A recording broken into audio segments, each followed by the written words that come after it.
नमस्कार दर्शकों, मेरा नाम है गौरव अग्रवाल और आप देख रहे हैं अड़ी। पिछले 6 दिनों से संसद का सत्र पेपर लीक को लेकर हंगामेदार रहा। सड़क पर प्रदर्शनों से लेकर सदन के अंदर तक हंगामे से विपक्ष ने सरकार को जमकर घेरा, सदन नहीं चलने दिया। और जब सरकार पेपर लीक संशोधन बिल लेकर आई तो विपक्ष बिल से पहले लाठीचार्ज पर गृह मंत्री अमित शाह से जवाब के लिए अड़ गया था। आज 4 बार सदन की कार्रवाई स्थगित हुई। अभी 5 बजे भी कोशिश हुई कि सदन की कार्रवाई चले, पेपर लीक पर जो संशोधन बिल आया है उस पर चर्चा हो, लेकिन नहीं हो पाई। लेकिन अब इसी बीच एक बड़ी खबर आ रही है और खबर है कि अब संसद में गतिरोध खत्म हो गया है और विपक्ष चर्चा के लिए तैयार हो गया है। तो क्या रुक गया संग्राम? फास्ट ट्रैक रिफॉर्म, क्या रुक गया संग्राम? इसी पर बात करेंगे, लेकिन इस पर चर्चा करें अपने खास मेहमानों के पास जाएं उससे पहले जो बड़ी खबर आ रही है उस पर जाना पड़ेगा, क्योंकि यह इस वक्त की बड़ी खबर है और एक अच्छी खबर है। खबर यह है कि पेपर लीक संशोधन कानून पर अब लोकसभा में सरकार और विपक्ष के बीच गतिरोध खत्म हो गया है। कल पेपर लीक पर विपक्ष चर्चा को राजी है। पहले धर्मेंद्र प्रधान का इस्तीफा, उस पर विपक्ष अड़ा हुआ था, वो हुआ तो उसके बाद अब हुआ कि गृह मंत्री आए सदन में और स्टेटमेंट दे, माफी मांगे छात्रों पर हुए लाठीचार्ज को लेकर, छात्रों पर हुई कार्रवाई को लेकर, इसी को लेकर गतिरोध बना हुआ था। लेकिन अब कल एंटी पेपर लीक बिल पर चर्चा होगी। पेपर लीक संशोधन पर अब जो विपक्ष अड़ा हुआ था कि यहां पर गृह मंत्री आए सदन में और माफी मांगे, अपना स्पीकर गृह मंत्री आए और यहां पर अपना स्टेटमेंट दें, अब उसको लेकर गतिरोध खत्म होता दिख रहा है। स्पीकर ओम बिरला की अपील के बाद ही गतिरोध खत्म हुआ है या इसके पीछे कुछ और कारण है? आइए सीधे चलते हैं अपने संवाददाता आनंद प्रकाश पांडे के पास। आनंद, बताइए जरा क्या जानकारी है, क्या बातचीत हुई है, कैसे खत्म हुआ ये गतिरोध? देखिए, आज दिन भर सरकार और विपक्ष के बीच में बैक चैनल टॉक्स चलती रही है और इसके साथ साथ लोकसभा स्पीकर ने भी जो विपक्षी दल के नेता थे उनसे 1-to-1 करके मुलाकात की। उनको बताया कि जो शिक्षा मंत्री इस्तीफा दे चुके हैं, धर्मेंद्र प्रधान अब मंत्री नहीं रहे, तो ऐसे में जो आप लोगों की मुख्य मांगे थी वो पूरी हो गई। तो ऐसे में अगर आप बावजूद इसके हंगामा करते हैं तो बाहर जनता में ठीक मैसेज नहीं जा रहा है। साथ ही साथ उन्होंने ये भी कहा कि पिछला 1 हफ्ता था संसद के मानसून सत्र का, वो हंगामे की भेंट चढ़ गया। अब आप लोगों को चर्चा के लिए तैयार होना चाहिए था, जिसके बाद विपक्ष के नेताओं ने भी अपनी सहमति दे दी।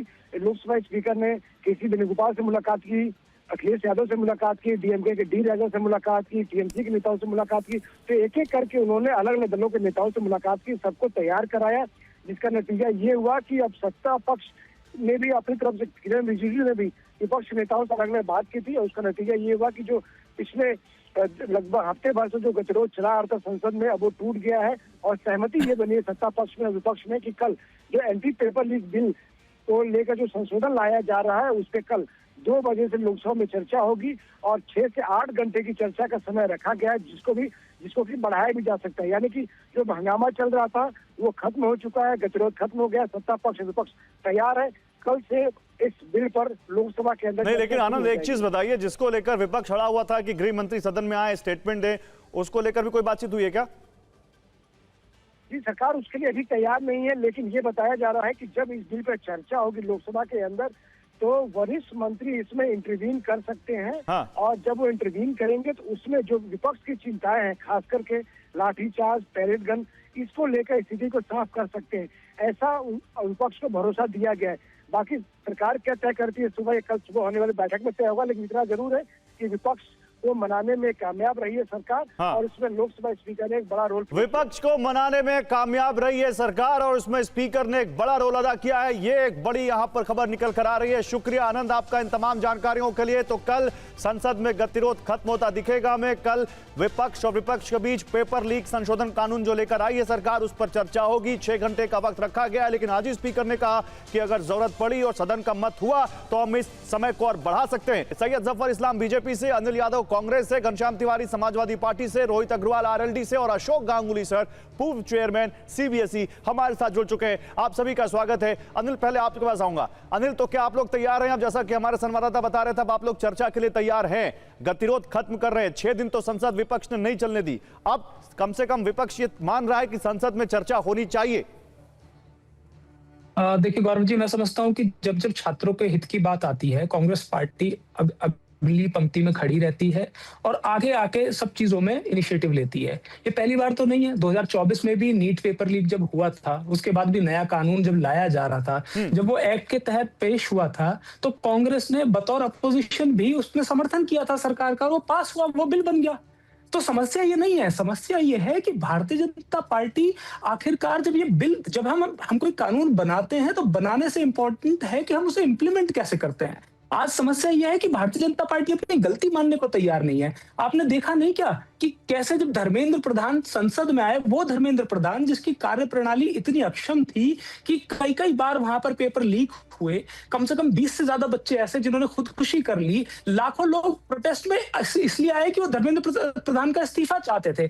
ऐसे धर्मेंद्र प्रधान का नारों से स्वागत किया जा रहा है, फूल माला आप लोगों ने भी तो बगल में खड़े होकर उनके विपक्ष में नारे लगाए, आप लोगों ने कौन सा छोड़ दिया? हमने नहीं, लेकिन मैं कुछ और पूछ रहा हूं, मैं कुछ और पूछ रहा हूं। अनिल जी सुनिए, अभी मैं बीजेपी के प्रवक्ता के पास जा रहा हूं, मैं आपसे पूछ रहा हूं, पहले आपने कहा कि शिक्षा मंत्री इस्तीफा दें, शिक्षा मंत्री का इस्तीफा हो गया, फिर आपने नई शर्त जोड़ दी कि अब जो छात्रों पर जो कार्रवाई हुई है उस पर आकर गृह मंत्री यहां पर सदन बयान दे। तो विपक्ष पर यह आरोप लग रहा था कि विपक्ष सदन चलने नहीं देना चाहता और सरकार के सामने नई नई शर्तें जोड़ रहा है, लेकिन कम से कम विपक्ष इस बात के लिए राजी हुआ है कि चलो गतिरोध खत्म करो और ये शर्त हटा दी आपने, तो ये अच्छी बात है ना?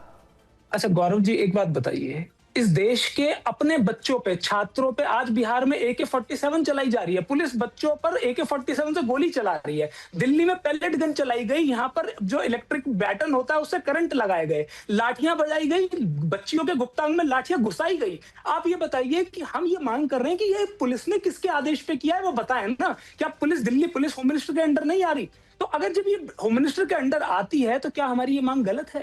क्या इस देश में अपने ही बच्चों के ऊपर लाठियां चलाई जाएंगी? और हम जब ये आपसे पूछ रहे हैं कि भाई आखिरकार ये किसके आदेश पे हुआ है, उसका जवाब दीजिए। उन पुलिस कर्मियों पे कार्रवाई कब होगी, ये पूछ रहे, तो क्या हम गलत कर रहे हैं? आप ही बताइए मुझे। नहीं, आप पूछ सही रहे हैं, लेकिन आप सदन नहीं चलने दे रहे हैं। खैर, अब गतिरोध टूटा है, अब तो सदन चलेगा। जफर इस्लाम, एक राहत की सांस यहां पर सरकार के लिए। देखिए, हम तो बार बार एक ही बात का जिक्र कर रहे थे कि अगर बच्चों के भविष्य के बारे में वाकई अपोजिशन चिंतित है तो बिल पे चर्चा करनी चाहिए। चिंता ये बताते हैं कि चिंता हमें बच्चों की है, लेकिन चिंता इनको राजनीति करने की थी और धीरे धीरे दुनिया के सामने, बच्चों के सामने एक्सपोज होते जा रहे थे। आज बच्चों के भी इंटरव्यू है तो उन्होंने कहा भाई इस बिल के लिए तो हम लड़े हैं, इस बिल पे चर्चा होनी चाहिए, एक फुल प्रूफ सिस्टम डेवलप होना चाहिए और फुल प्रूफ डेवलप करने के लिए इस बिल पे चर्चा ज़रूरी है, कानून बनना ज़रूरी है और उसको इम्प्लीमेंटेशन करना ज़रूरी है। तो ये सारी चीज़ें वो अपोजिशन देख रही थी, लेकिन अपोजिशन इधर उधर करने बार बार करी ताकि उसको राजनीति अपनी चमकानी थी। लेकिन जब राजनीति नहीं चमकी, जनता के सामने एक्सपोज हो गए और बच्चों के सामने एक्सपोज हो गए, तो उनके पास उनका जो जितना भी स्टंट था वो धरा का धरा रह गया और उनको इस बात पे मजबूर होना पड़ा कि चर्चा करनी चाहिए। अब वो चर्चा होगा तो जाहिर है सकारात्मक माहौल में चर्चा हो और जो भी हमने इस बारे में चिंता की उनके भी कुछ सुझाव हैं। नहीं तो आप जफर इस्लाम विपक्ष को ये भरोसा दिलाने में कामयाब रहे हैं, या यहां से भरोसा दिला दीजिए कि विपक्ष की जो मांगे हैं, चर्चा के दौरान जो सुझाव आएंगे, सरकार खुले दिल से उनका स्वागत करेगी और जो भी होगा उसको मिलकर एक ऐसा कानून बनाएंगे कि पेपर लीक करने वाले की रूह कांप जाए। लीक करना तो छोड़िए, सोचने पर ही रूह कांप जाए। देखिए गौरव जी, मैं फिर से कह रहा हूं और बार बार ये बात को बताना चाहता हूं देश की जनता और खास के युवा पीढ़ी को कि सरकार जो है बिल्कुल खुले दिमाग से सभी के सुझाव को तफसील से सुनेगी, एग्जामिन करेगी और जो बेस्ट सॉल्यूशन होगा, बेस्ट सॉल्यूशन, एक्सपर्ट कमेटी भी बनी है, एक्सपर्ट कमेटी बहुत अच्छे अच्छे लोग आए हैं उसमें और सभी के सुझाव के साथ एक बहुत मजबूत बिल बनाएगी जो देश के भविष्य के लिए को आगे में सुरक्षा देगी। तो हमारे जो युवा पीढ़ी उनकी जो फ्यूचर है उसको सुरक्षित बनाने के लिए ये बिल है और इसमें सबका योगदान होना चाहिए, ऑपोजिशन का, एक्सपर्ट कमेटी का और जो हमारे जो ट्रेजरी बिल का, सब जो भी चाहते हैं वो उसका योगदान दे और इसको एक मजबूत बिल बनाने में विपक्ष जरूर इसमें अपना कंस्ट्रक्टिव योगदान निभाएगा, अपना कंस्ट्रक्टिव योगदान देगा। लेकिन मैं आ रहा हूं भी आपके पास, लेकिन अभी मैं जाऊंगा अशोक गांगुली जी के पास। शिक्षाविद हैं, देश के एजुकेशन सिस्टम को समझते हैं। अशोक जी, मुझे ये बताइए, जो ये पेपर लीक पर सरकार ने अमेंडमेंट बिल पेश किया है आज, आप इससे संतुष्ट हैं? आपको लगता है कि जो सरकार को से छात्रों की जो मांगे हैं, जिसको लेकर इतना बड़ा एजिटेशन हो गया कि पेपर लीक नहीं होना चाहिए, क्या इस कानून से पेपर लीक पर लगाम लग जाएगी? देखिए, ये जो अमेंडमेंट बिल अभी आया है ये स्वागत योग्य है। क्योंकि इसको काफ़ी स्ट्रिंजेंट बनाया गया है और इससे जो बॉडी जो पब्लिक एग्जामिनेशंस कंडक्ट कराती है उनका मनोबल बढ़ेगा और उनमें कॉन्फिडेंस आएगी कि हम इसको एग्जामिनेशन को जो है अच्छी तरह से संचालित कर सकते हैं। किंतु मेरा इसमें एक चीज़ ये मुख्य रूप से ये मानना है कि वर्तमान में जो जिस इशू को लेके ये मुद्दा बना था, एनटीए का ये जो लीकेज था, वो पेपर लीकेज का नहीं था, वो सिस्टम लीकेज का है। जिस सिस्टम पर भरोसा किया गया था, जिस सिस्टम को साथ देना था, वो सिस्टम ने जो है धोखा दिया और जिसके कारण संपूर्ण प्रोसेस जो है जो रेडी थी वो आपका चरमरा गई, वो ध्वस्त हो गई है। तो हमें इस सिस्टम लीकेज को जो है प्लग करने की आवश्यकता है, जो हमें इस बिल में देखना पड़ेगा कि किस तरह से जो है सिस्टम लीकेज को जो है रोका जा सकता है। मैं इसमें मुझे दो बातें और कहना चाहूंगा। पहली बात यह है कि देखिए, कंडक्टिंग द पब्लिक एग्जामिनेशन जो है ये हाईली प्रोफेशनल टास्क है और ये जो जनरल परसेप्शन है कि एनीवन और everyone can conduct the public examination, ये मिथ है। तो हमें इस पर भी देखना पड़ेगा कि संपूर्ण रूप से ये जो एग्जामिनेशन नहीं, लेकिन अशोक जी अभी तो अब हाई पावर टास्क फोर्स भी तो सरकार ने बना दी है ना। अपने अपने क्षेत्र के माहिर लोग हैं इस देश को। मैं वाले नंदन नीलकणी हैं, इसरो के पूर्व अध्यक्ष हैं। जी हाँ, आईटी मद्रास मैं उसी में आ रहा हूं। हाँ, तो इसलिए मैं कह रहा हूं कि हमें संपूर्ण रूप से जनरलिस्ट पर जो है भरोसा न करके हमें स्पेशलिस्ट की ओर देखना पड़ेगा। हाँ। तो हम उम्मीद करते हैं जो एक हाई पावर्ड कमेटी बनाई गई है, ये तो बहुत स्वागत है, क्योंकि पहले से आ जाना चाहिए। जब एनटीए जब बनी थी तब ये हाई पावर्ड कमेटी आ जानी चाहिए थी। हमें उम्मीद है कि वो इस चीज को देखेगा कि क्या हम जनरलिस्ट से इस प्रकार की पब्लिक एग्जामिनेशन करा सकते हैं या हमें स्पेशलिस्ट को जो है लाना पड़ेगा। ये एक इस बिंदु से मैं कहना चाहूंगा। श्याम उपाध्याय समाजवादी पार्टी से, और समाजवादी पार्टी भी इस मुद्दे को लेकर बहुत मुखर है। हाँ। तो घनश्याम जी, एक तो ये अमेंडमेंट बिल जिस पर अब विपक्ष चर्चा को लिए तैयार हो गया है, दूसरा ये हाई पावर्ड कमेटी, तीसरा फास्ट ट्रैक कोर्ट्स। आपको लगता है कि अब देर आए दुरुस्त आए और सरकार, विपक्ष या फिर छात्रों की मांग के बाद अब सही दिशा में आगे बढ़ रही है? नमस्कार गौरव, आपको, दर्शकों को और को पैनलिस्ट को मैं उम्मीद करूंगा कि आप मुझे 5 वाक्य बिना टोके बोलने देंगे। पहली बात, आप में से किसी के पास भी अगर फुटेज हो तो शेयर कीजिए। बीजेपी के प्रवक्ता भी हैं, पढ़े लिखे अच्छे व्यक्ति हैं, सज्जन हैं। किसी के पास भी फुटेज है कि आज जनरल मोदी और जनरल शाह संसद आए थे कि नहीं आए थे? जो आपने अपने इंट्रोडक्शन में कहा कि 6 दिन विपक्ष ने संसद नहीं चलने दिया, क्या जनरल मोदी और जनरल शाह का संसद पे भरोसा है? I would like to correct you sir.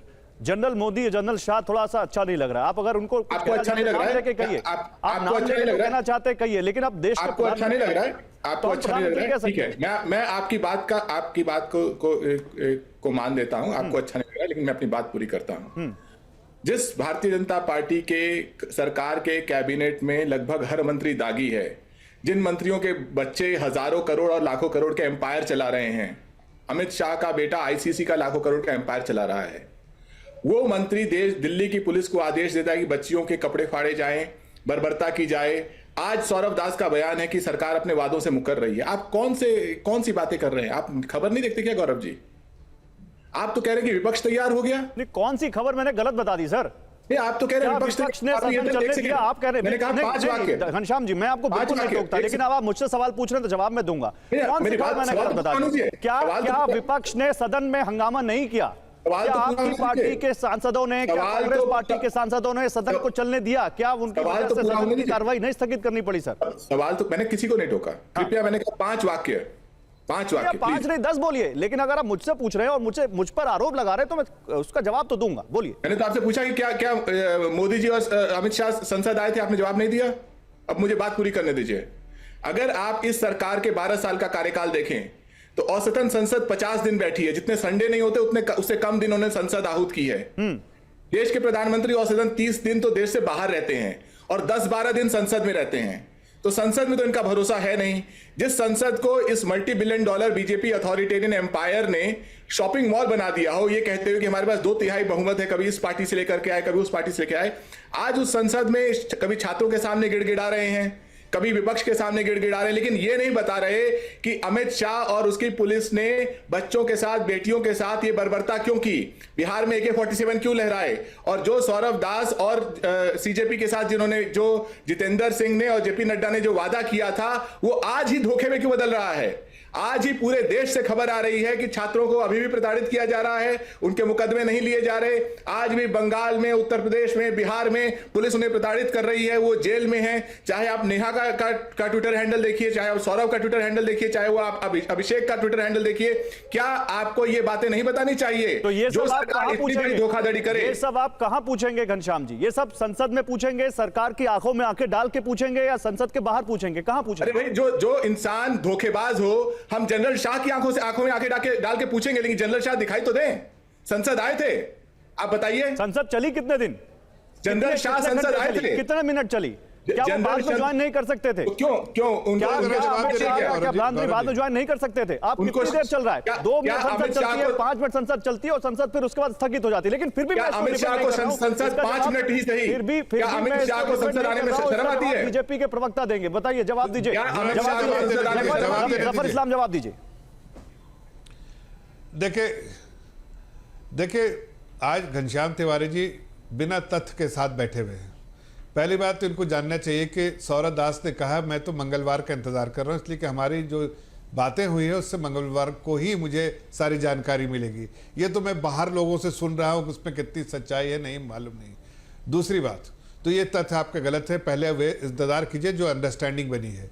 दूसरी बात, आज आदरणीय प्रधानमंत्री जी, आपको गर्व नहीं होता होगा अपने देश के प्रधानमंत्री पे, लेकिन प्रधानमंत्री एक पद है और उसको प्रधानमंत्री ही कहते हैं।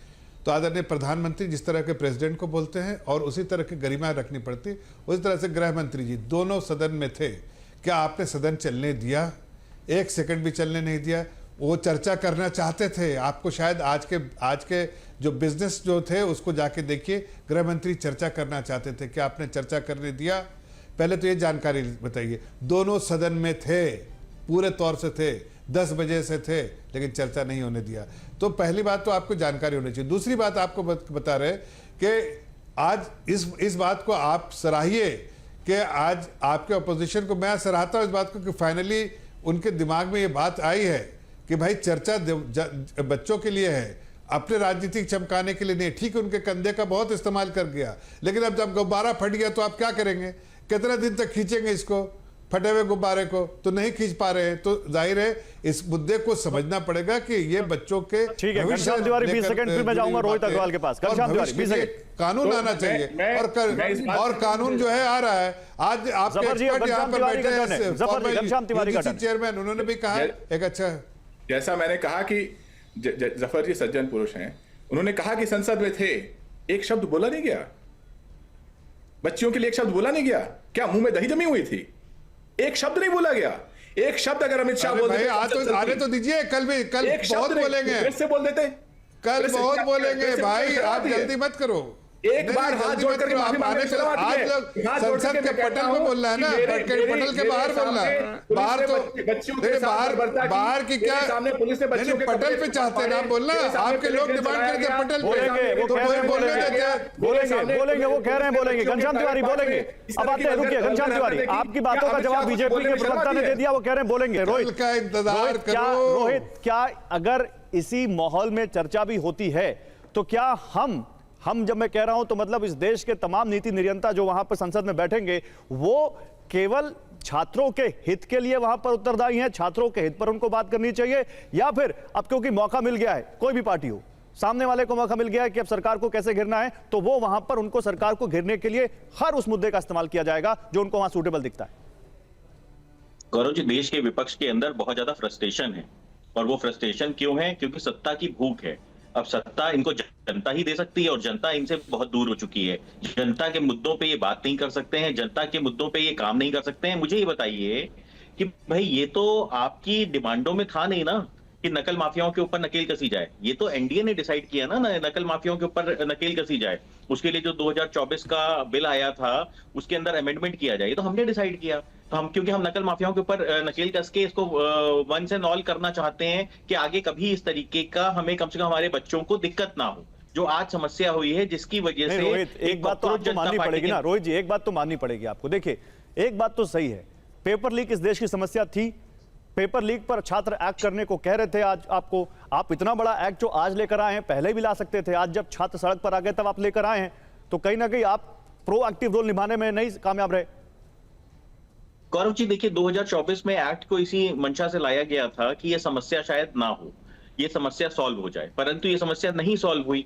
तो देखिए हर चीज की समीक्षा होती है। 75 साल की जो समस्या है जिसके अंदर विपक्षियों द्वारा निरंतर इसको एक उद्योग की तरह चलाया गया, पेपर लीक को और पेपर माफियाओं को, उस उद्योग को उजाड़ने में और खत्म करने में थोड़ा समय तो चाहिए हमें, और उसके लिए कहीं ना कहीं हमें एक रोड मैप बनाना पड़ेगा। उसी रोड मैप के तहत 2024 में एक बिल लेके आए थे जो पास भी हुआ था सदन के अंदर, उसी के अंदर अमेंडमेंट लेके आ रहे हैं। आपको भी पता है, देखिए एक बात पूरी तरीके से साफ है कि अगर हमारा देश का विपक्ष अगर थोड़ा सा जिम्मेदार हो जाए तो अच्छा लगेगा, क्योंकि जिस तरीके की भाषा का प्रयोग प्रधानमंत्री गृह मंत्री के लिए किया जा रहा है, ये साफ तौर पे दिखाता है कि आपकी कुंठा कितनी ज्यादा अधिक हो चुकी है। आपकी कुंठा इस स्तर तक आ चुकी है कि आप प्रधानमंत्री को अपना प्रधानमंत्री समझने को तैयार नहीं है। मैं नरेंद्र मोदी भारतीय जनता पार्टी के नेता हो सकते हैं, पर नरेंद्र मोदी देश के प्रधानमंत्री भी। रोहित एक सवाल मेरा सुनिए।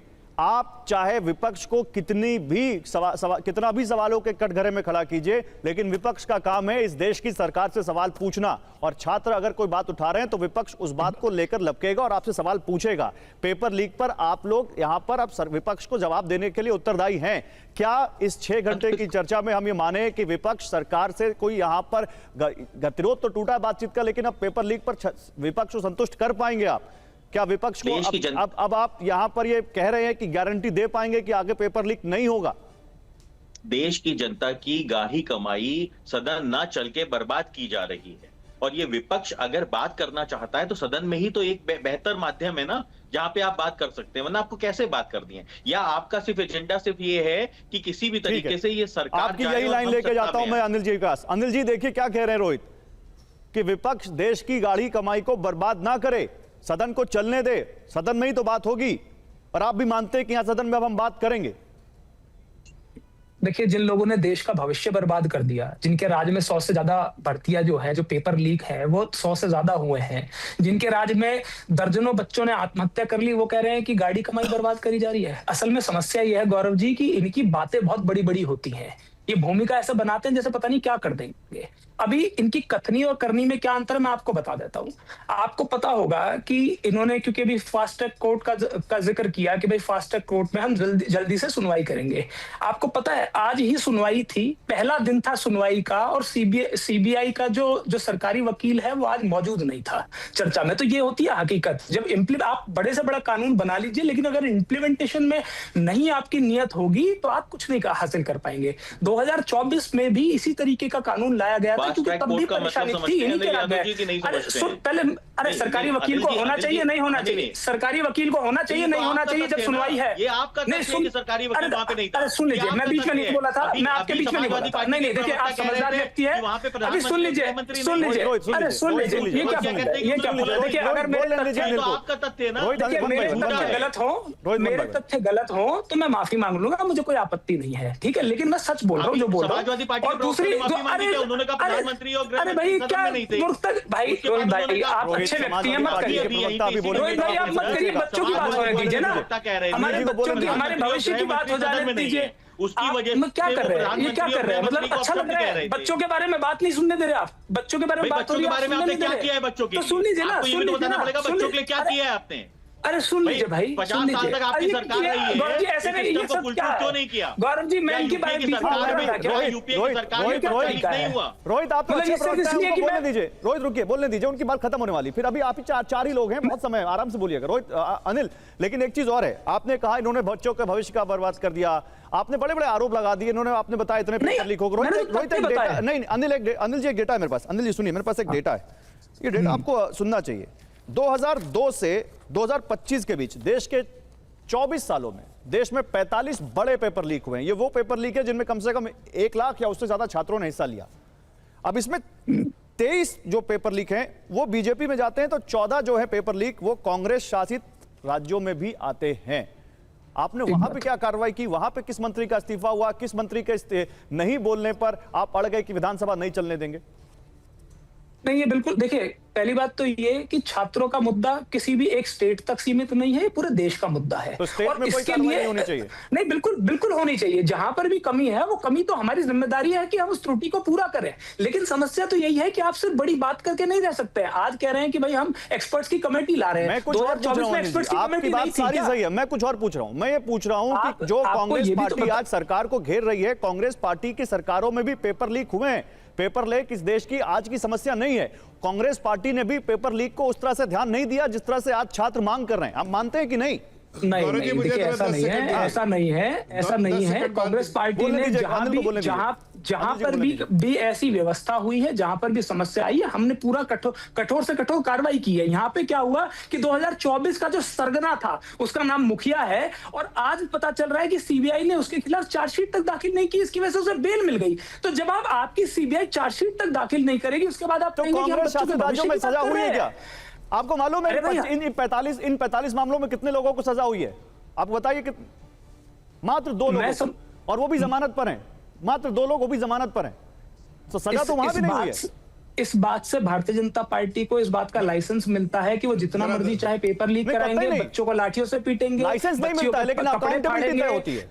नहीं, 10 सेकंड दे दीजिए भाई, मुझे भी 10 सेकंड धर्मेंद्र दीजिए। प्रधान का इस्तीफा लिया गया, उसका तो स्वागत हो गया। उससे अरे पता चलता भाई, है कि मुझे इनकी 10 सेकंड accountability दे किस स्तर दीजिए। की है। अरे ठीक है। जिस सीनियर सेक्रेटरी का ट्रांसफर कर दिया, उसको तो आपने पंचायती राज का जिम्मा दे दिया। तो ये तो जरा 10 accountability सेकंड है। दीजिए। एक पोस्टिंग से हटा के दूसरी बढ़िया पोस्टिंग दे देते हैं। और अब जिसको जिम्मेदारी दी है शिक्षा विभाग की, नरेश गंगवार, उस पर खुद ही अपने परिवार के साथ भ्रष्टाचार करने के आरोप लगे हुए हैं। तो ऐसे लोग इनकी कार्यप्रणाली में है, तो यही रिजल्ट होगा। और आज हम आपसे यही तो मांग कर रहे हैं। आज भी ये गलत तथ्य दिए जा रहे हैं कि भाई हमने बहस नहीं होने दी। हम तो चाहते थे एडजर्नमेंट मोशन का नोटिस देके हम चाहते थे कि इस बात पे बहस हो कि अमित शाह जी की पुलिस ने किसके आदेश पर बच्चों पर ये क्रूरता करी, लेकिन इन्होंने उस बात पे बहस नहीं होने दी। ठीक है, अब जफर इस्लाम जवाब दीजिए। देखिए, आज से कुछ 3-4 दिन पहले एक लेख लिखा था आदरणीय सोनिया गांधी जी ने किसी पेपर में, सुझाव दे रहे थे। उसमें कुछ सुझाव दिया उन्होंने कि क्या एजुकेशन सिस्टम के बारे में। क्या मैं सवाल करना चाहता हूं कांग्रेस पार्टी के प्रवक्ता से, उनको 42 साल लग गए ये सुझाव देने में।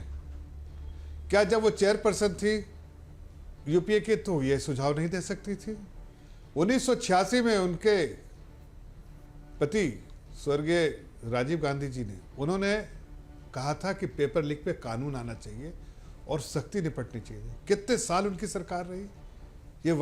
ये यूपीए की चेयरपर्सन भी बन के रही। ये सारे मंत्रियों से ऊपर मंत्री थी, मंत्रियों के मंत्री।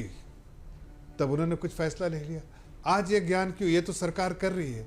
आपने क्या किया था? आज जो ज्ञान देने आ रहे हैं, उस वक्त क्या घर दिमाग में भूसा पड़ा था जो आपने कुछ काम नहीं किया? तो इस क्रिटिसिज्म करने से अच्छा है कि आप पटल पे, जब सदन के पटल पे चर्चा हो रही, इस पे आइए। आपने अब कुछ सुझाव दीजिए। पेपर में लेख लिखने के बजाय यहाँ पर कुछ सुझाव दे दीजिए। आप भी मेंबर ऑफ पार्लियामेंट है, 42 साल लिया आपने और सुझाव नहीं दिया, अपने तक रखा। आज दे दीजिए, मौका है। इसलिए मैं कह रहा हूँ कि ये जो डबल स्टैंडर्ड जो कांग्रेस पार्टी और अपोजिशन का है, वो पूरे तौर से एक्सपोज हो गए हैं। बच्चों के सामने एक्सपोज हो गया कि ये राजनीति चमका रहे हैं। बच्चों ने अपना कंधा खसीट लिया। बच्चों की भलाई नहीं, इनको अपनी सत्ता की मलाई चाहिए थी, जो नहीं मिलेगी। बच्चों ने देख लिया कि नहीं। तो जफर इस्लाम आप क्या कह रहे हैं? जफर इस्लाम आप कह रहे हैं कि विपक्ष मुंह में ताला लगा के बैठ जाए।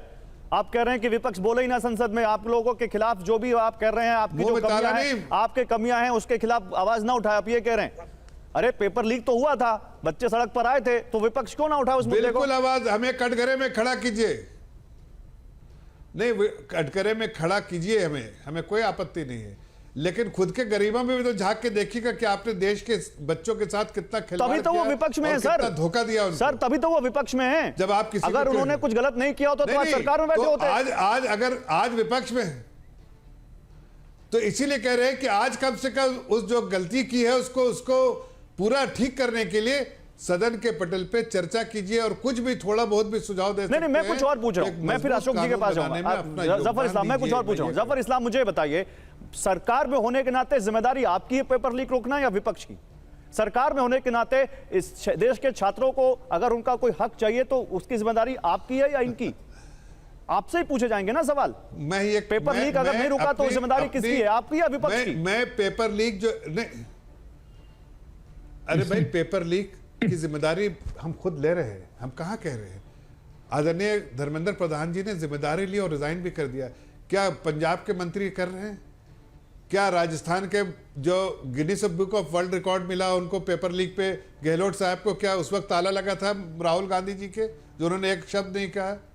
अरे भाई ये इतने अनेक मिसाल है कि मैं अगर पूरा गिनती करने जाऊं तो पूरे हर कांग्रेस पार्टी, समाजवादी पार्टी और सबके पोल खोल। ठीक है अशोक सर, मैं आ रहा हूं, लेकिन घनश्याम कुछ कहना चाहते हैं। घनश्याम, हमाम में सब नंगे, हमाम में सब नंगे, केवल एक पार्टी पर आप आरोप नहीं लगा सकते।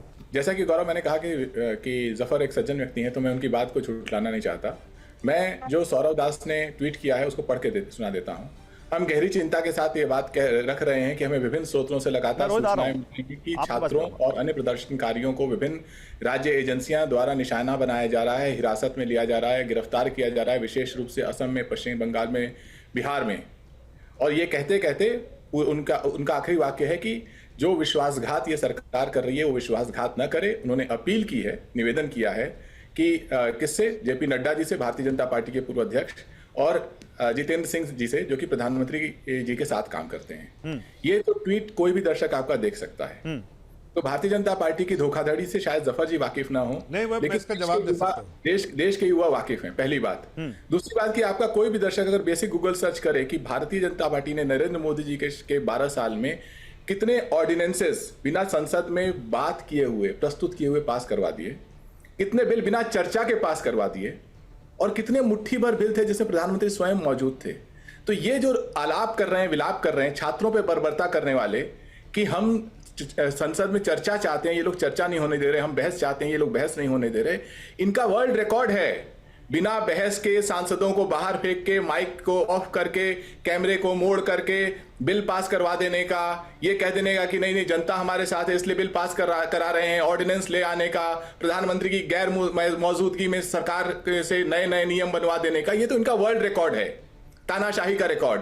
संसद को ये शॉपिंग मॉल मानते हैं, देश भर से सांसदों को खरीद फरोख्त करके, डरा करके 2/3 तो वही कह रहे हैं चर्चा करने को। घनश्याम, अब तो वही कह रहे हैं चर्चा करो। किरण रिजिजू रोज जब संसद की कार्रवाई शुरू होती है खड़े होते हैं, अरे हम चर्चा के लिए तैयार हैं, आइए चर्चा करिए। अभी तो सौरभ दास कह रहे हैं वर्ल्ड रिकॉर्ड है चर्चा ना करने का, वही दोनों हाथों से आपसे अपील कर रहे हैं भैया आओ चर्चा करो। अभी 2 दिन पहले प्रेस कॉन्फ्रेंस किया था, अभी धोखाधड़ी कर रहे हैं छात्रों के साथ।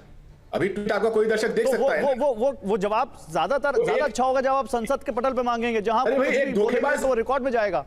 क्या बात करते हैं? एक धोखेबाज सरकार पूरे देश के छात्रों के सामने कहती है कि हम किसी छात्र पर मुकदमा नहीं करेंगे। हाँ। वो दिन भी नहीं गुजरे हैं, और जिन लोगों के साथ उन्होंने वो करार किया था वो लोग अपील कर रहे हैं। एग्जैक्टली 2 दिन क्यों कर रहे हो? हमें थोड़ा वेट करना चाहिए और उसके बाद देखना चाहिए कि क्या सरकार करने वाली है। लेकिन मैं यहां पर अशोक गांगुली जी से पूछना चाहता हूं। अशोक गांगुली जी, शिक्षाविद तो आप हैं ही, लेकिन आप इस देश की कानून व्यवस्था के साथ साथ आप देश की राजनीति को भी समझते हैं।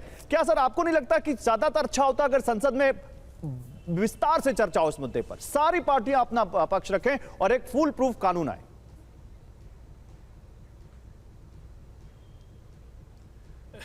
जैसा लगता कि मैं जिस परिवेश में बैठा हूं, हाँ। मैं एक ऑड मैन आउट हूं। देखिए, मैं 2 बातें इसमें कहना चाहूंगा। आगामी 6 महीने में कई महत्वपूर्ण परीक्षाएं आयोजित होने वाली है, और दूसरा कि देश के 18 से 20 आयु वर्ग के जो बच्चे हैं वो इस चीज़ को अब देखना चाहते हैं कि यही स्थिति बनी रहेगी या आने वाले दिनों में स्थिति में सुधार आएगा। तो अगर हम आरोप और प्रत्यारोप के बीच में पड़े रहेंगे तो जितनी जल्दी इस जो बिल में जो अमेंडमेंट आई है ये पास हो। दूसरा ये चीज हमें देखना पड़ेगा कि आगामी आने वाले दिनों में हम सिस्टम को, इस केवल बिल पास होने से काम नहीं चलेगा, हमें इसका प्रॉस एंड कॉन्स को देखना पड़ेगा, प्लान ऑफ एक्शन तैयार करना पड़ेगा ताकि इस प्रकार की स्थिति में जो है रिपीटिशन ना हो। और तीसरी चीज, हम बार बार मैं कह रहा हूं कि पेपर लीकेज के मुद्दे को हम लोग बहुत हाईलाइट कर रहे हैं। हमें जो सिस्टम को प्लग करना है, हमें सिस्टम को प्लग करने की आज आवश्यकता होगी। हमें सिस्टम प्लग अगर नहीं करेंगे तो ये रिपीटिशन पेपर लीक एक कानून नहीं बल्कि तो ये हमें बहुत काम एंड कंपोस्ट, ठीक बात कह रहे हैं सर, पूरे काम एंड कंपोस्ट हमें रूप रहकर हमें इसको सोचना पड़ेगा। पेपर लीक कानून पर सोनम वांगचुक ने एक बयान दिया है और उन्होंने कहा है कि सकारात्मक चर्चा जरूरी है, उपद्रवियों पर कार्रवाई होनी चाहिए। पूरी उम्मीद है, वरना इस्तीफे का कोई मतलब नहीं है। इस्तीफा एक शुरुआत है, इसके बाद कबूल होने के बाद इसका इलाज हो तो हमारा देश एक बेहतर देश बनेगा, जो कि मेरे ख्याल से शुरू हो रहा है। अभी इस पे चर्चा चल रही है और मुझे उम्मीद है एक बहुत ही सकारात्मक चर्चा के बाद देश के लिए जो भी उपयुक्त हो उसे अपनाया जाएगा और प्यार मोहब्बत से हम एक बेहतरीन प्रणाली को अपना पाए। मुझे उम्मीद है कि वादे निभाए जाएंगे। जो शांतिपूर्ण जो प्रदर्शन कर रहे हैं उन पर कोई एक्शन नहीं होगा।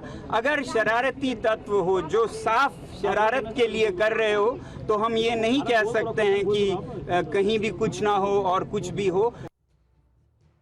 तो यहां पर सोनम वांगचुक ने दो चीजें बड़ी साफ कर दी हैं रोहित, एक कि सकारात्मक चर्चा हो और दूसरा जो शांतिपूर्ण प्रदर्शन कर रहे हैं उन पर कोई कार्रवाई ना हो, लेकिन जो शरारती तत्व है उन पर हम नहीं कह सकते कि कार्रवाई ना हो। यही तो सरकार का भी कहना है। तो क्या अब सोनम वांगचुक, सरकार, आप लोग विपक्ष, क्या हम कहें कि अब एक पेज पर आ चुके हैं और जल्दी इस देश में एक बड़ा सकारात्मक हम यहां पर बदलाव देखेंगे इस पूरे सिस्टम में पेपर लीक को लेकर? देखिए गौरव जी, एक बात पूरी तरीके से साफ है कि जो छात्र हैं वहां पे जो आंदोलन कर रहे थे उनके ऊपर कोई भी किसी तरीके की कार्रवाई नहीं हुई है, यही समझौता हुआ है। परंतु जो छात्र के भेष में जो वहां पे अराजक तत्व थे, जिन्होंने देश विरोधी नारे लगाए, जिन्होंने पुलिस वालों के ऊपर हमला किया और जिन्होंने भद्दी भद्दी गालियां दी हैं, उनके ऊपर कार्रवाई नहीं होगी ऐसा तो संभव ही नहीं है। तो हमारे संविधान के अंदर ही नहीं है, कोई भी व्यक्ति उनको अभयदान दे ही नहीं सकता है। उनके ऊपर तो कार्रवाई होना सुनिश्चित ही होगा। और जिनको अभी तक हमारे देश का विपक्ष ये कह रहा था कि इस तरीके के जो लोग हैं वो भारतीय जनता पार्टी के कार्यकर्ता हैं, तो अब भारतीय जनता पार्टी के कार्यकर्ताओं को बचाने का काम कर रहे हैं क्या? रोहित, ये कैसे तय होगा कि आप उनकी आड़ में छात्रों को निशाना ना बना रहे हो? विपक्ष तो उत्तर प्रदेश के अंदर, हाँ, उत्तर प्रदेश के अंदर योगी आदित्यनाथ जी ने एक मॉडल दिया था जिसके अंदर जब आप कहते हैं कि हम बहुत बेगुनाह हैं तो आपको वीडियो एविडेंस और आपकी फोटोग्राफ के साथ उन्होंने चौराहे के ऊपर उन्होंने सबूत दिए थे। इसी तरीके से वहां पे भी जिनके खिलाफ वीडियो एविडेंस और पूरे सबूत होंगे उन्हीं के खिलाफ कार्रवाई होगी। और आपको जिसके ऊपर भी कार्रवाई हो रही है उसमें आपको जिसमें भी आपको शंका हो उस व्यक्ति के वीडियो एविडेंस आप पुलिस से मांग सकते हैं, राइट टू इंफॉर्मेशन के तहत भी मांग सकते हैं और कोर्ट जाके भी मांग सकते हैं। एक बात पूरी तरीके से साफ है। पूछूंगा सैयद जफर इस्लाम, इसी बात को मैं आपसे पूछ रहा हूं जो रोहित कह रहे हैं। तो कैसे आप लोग अंतर करेंगे कि उपद्रवी पर ही कार्रवाई हो, कोई भी एक भी छात्र उसमें ना पीसा जाए? देखिए, बिल्कुल साफ लफ्जों में मैं बता रहा हूं कि जो सरकार है उसको जानकारी है, हर छोटी छोटी चीज की जानकारी है कि कौन कहां से आया, किधर से आया, कब आया और क्या कारनामा अंजाम दिया, स्टूडेंट्स कौन है और वैसे तत्व कौन है, उनके मोबाइल नंबर क्या थे, उनके घर का नाम क्या था, कहाँ रहते हैं, ये सारी जानकारी सरकार के पास है। मैं आपको ज्यादा और नहीं बता रहा हूं, लेकिन मैं इतना कह रहा हूं कि छोटी छोटी भी इंफॉर्मेशन जो जमा करने की चीज चलिए ऐसी उम्मीद के साथ कि कोई भी बेगुनाह छात्र इस कार्रवाई की जद में नहीं आएगा। सकारात्मक चर्चा होगी। देश की संसद में अब पेपर लीक को रोकने को लेकर जो नया संशोधन कानून आया है उस पर सकारात्मक चर्चा होगी। आप और विपक्ष एक साथ मिलकर इस पर एक ऐसी चर्चा करेंगे जिसमें देश के छात्रों का भविष्य पेपर लीक से एक्चुअली लीक प्रूफ हो सकेगा, सुरक्षित हो सकेगा।